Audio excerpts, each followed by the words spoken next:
संदर्भात लाज वाटली पाहिजे.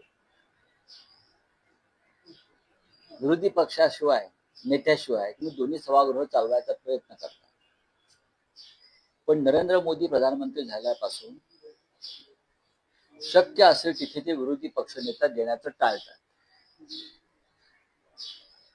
राहुल गांधी यांना तर आज ते विरोधी पक्षनेते आहेत लोकसभेत, पण त्यांना लोकसभेतूनच कायमच्या बाहेर काढण्याचं कारस्थान सुरू आहे. हे विरोधी पक्षनेता नको.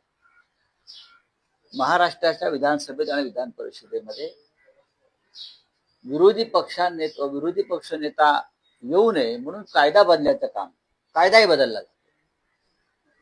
ह्याला निर्लज्जपणा म्हणतात. तुम्ही लोकशाही मार्गाने सत्तेवर यायचं, लोकशाही मार्गाने मुख्यमंत्री व्हायचं, मंत्रिमंडळ स्थापन करायचं आणि त्या लोकशाहीत जे विरोधी पक्ष नेत्याला स्थान आहे विधिमंडळात तेवढं टाळून बाकी सगळे उद्योग करायचे. लोकशाहीला कलंक लावणारा एक कृत्य आहे. विधान परिषदेत आणि विधानसभेत विरोधी पक्ष नेता दिला तर तो अनेक विषय घणाघातीपणे मांडेल, अनेक विषयांवरती चर्चा घडवून आणेल आणि सरकारची कोंडी करेल. या भीतीपोटी जर विरोधी पक्ष नेता नेमायचा असणं ही सरकारची भूमिका असेल तर हे सरकार एक नंबरचं डरपोक आहे.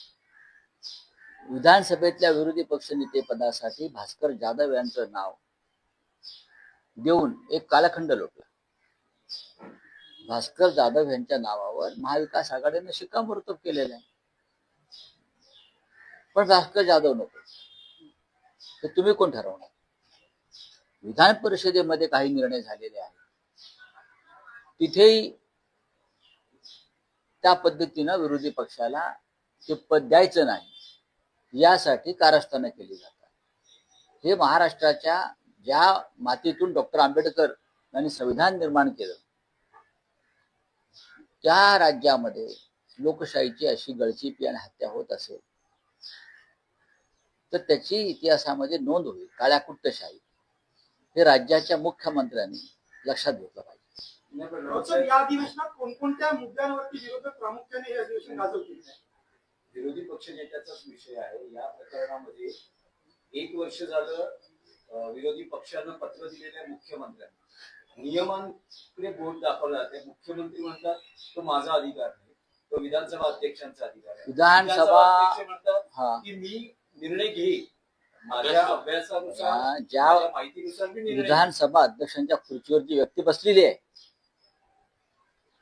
आणि त्या व्यक्तीचे जे पॉलिटिकल कॅरेक्टर आहे ते पाहता ते निर्णय घेतील की नाही हा पहिला प्रश्न आहे. आणि घेतला तर नक्की काय असेल ही सुद्धा शंका लोकांना आहे ना.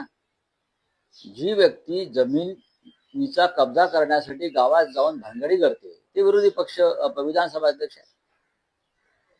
जी व्यक्ती विधानसभेच्या अध्यक्षतेमध्ये बसून पक्षांतराच्या बाबतीमध्ये तद्दन खोटा आणि भंपक निर्णय देते संविधानाच्या विरोधात, त्यांच्याकडनं तुम्ही काय अपेक्षा करणार?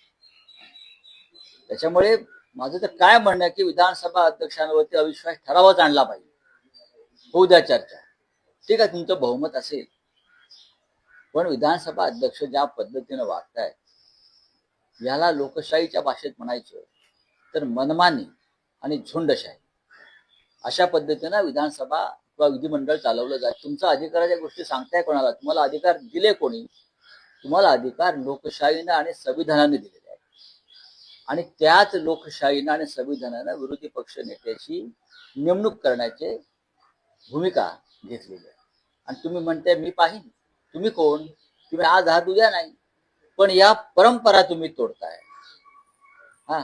आणि त्या आसनावर बसून तुम्ही व्यक्तिगत स्वार्थ आणि व्यक्तिगत हित पाहताय हे अनेकदा उघड झालंय.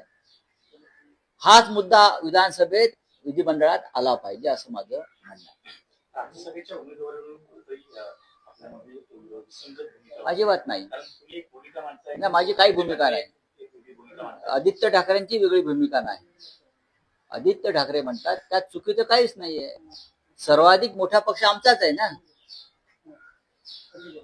20 आमदारांचा पक्ष आमचा आहे, हे आधी मान्य केलं पाहिजे. दुसऱ्या क्रमांकाचा पक्ष आहे काँग्रेस, त्यांचे 16 आहे आणि राष्ट्रवादी काँग्रेसचे 10 आहे. त्याच्यामुळे जो निवडून जाणार आहे राज्यसभेचा खासदार तो महाविकास आघाडी म्हणूनच जाईल. त्याच्यामुळे पहिला अधिकार हा शिवसेनेचा आहे. आदित्य ठाकरे याच्याविषयी वेगळं बोलले आहेत असं मला वाटत नाही आणि ते चुकीचं असे मला वाटत नाही. नाही, पण उद्धव भाऊसाहेब, ठाकरे तुम्ही म्हणतात- काँग्रेस हायकमांडशी चर्चा करताय या भाऊसाहेब, संदर्भात. तुम्ही शरद पवार सातत्यानं बोलता आहात की ज्येष्ठ नेते म्हणून शरद पवारांची इच्छा आहे तुमच्याशी उद्धव ठाकरेंची चर्चा झाली आता प्रश्न असा आहे, माननीय शरद पवार साहेबांची इच्छा आहे असं मी म्हणालो, राईट? त्यात मी काय चुकीचं सांगितलं? ते ज्येष्ठ नेते आहेत, ते महाविकास आघाडीतले नेते आहेत, त्यांनी इच्छा व्यक्त केलेली आहे. आता त्याच्यावरती आम्ही सगळे मिळून एकत्र बसून निर्णय घेऊ. पण सर्वाधिक मोठा पक्ष म्हणून पहिला हक्क हा शिवसेनेचा, हे आधी स्वीकारलं पाहिजे. हीच चर्चा सुरू आहे, यात वेगळं काय आहे? मुळात मुख्यमंत्र्यांचं स्टेटमेंट असं आहे की 7 जागा आहेत त्यापैकी 6 जागा आमच्या निवडून जातील, 1 जागा महाविकास आघाडीची निवडून जाईल, असं संख्याबळ आहे. पण आदित्य ठाकरे हे सांगतायत की आमचे 2 खासदार जातील. नाही नाही नाही, असं बोललेलं नाही. नाही, त्यांचं म्हणणं आहे, एक शिवसेनेचा जाईल आणि एक एनसीपी किंवा माननीय बघा, हे पहा, आदित्य ठाकरे यांना राजकारणाची आणि विधिमंडळाच्या कामाची चांगली जाण आहे. 2 लोक कसे निवडून जातील जाणार नाही, एकच जाणार. राज्यसभेच्या जागा आहेत. ते म्हणतात की गेल्या वेळेस चर्चा होते. गेल्या वेळेस शरद पवार आणि प्रियांका चतुर्वेदी असे 2 खासदार निवडून गेलेले, त्यामुळे यावेळेसही आमचे 2 खासदार निवडून जातील असं आदित्य ठाकरे म्हणतात. तेव्हाची परिस्थिती वेगळी होती, तेव्हा आम्ही सगळे एकत्र होतो. आमचाही आकडा